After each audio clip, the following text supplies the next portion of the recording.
Apakah saat ini di sorga dan di neraka sudah ada penghuninya? Beberapa ayat dalam kitab Wahyu menunjukkan adanya orang-orang yang sudah masuk sorga, padahal itu terjadi sebelum kebangkitan orang mati.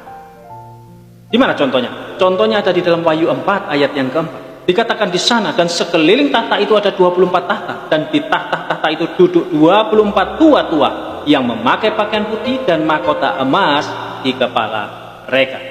Lalu kemudian ada di dalam Wahyu 5 ayat yang ke-8, dikatakan di sana, ketika ia mengambil gulungan kitab itu, tersungkurlah keempat makhluk dan ke-24 tua-tua itu di hadapan anak domba itu, masing-masing memegang satu kecapi dan satu cawan emas penuh dengan kemenyan.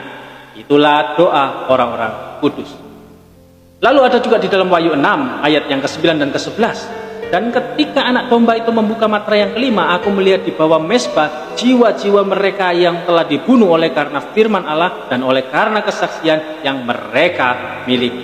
Ayat 11, dan kepada mereka masing-masing diberikan sehelai jubah putih, dan kepada mereka dikatakan bahwa mereka harus beristirahat sedikit waktu lagi hingga genap jumlah kawan-kawan pelayan dan saudara-saudara mereka yang akan dibunuh sama seperti mereka.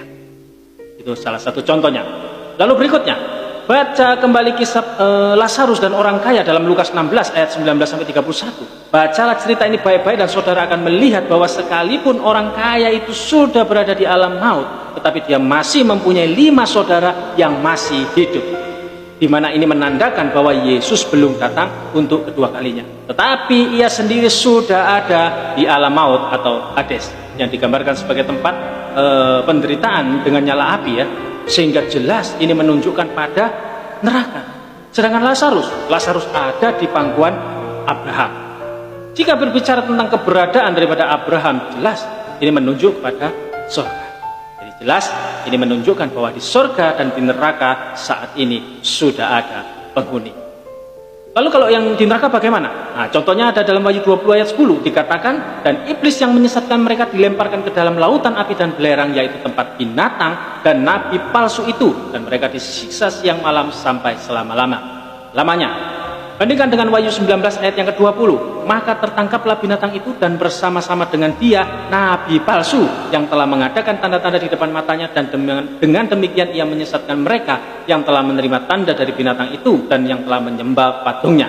Keduanya dilemparkan hidup-hidup ke dalam lautan api yang menyala-nyala oleh belerang. Ada hal yang perlu diperhatikan dari ayat-ayat ini. Pada waktu iblis dimasukkan ke neraka dalam Wahyu 20 ayat yang ke-10, ternyata neraka itu tidak kosong. Kenapa? Karena ada binatang dan nabi palsu itu sudah ada di sana.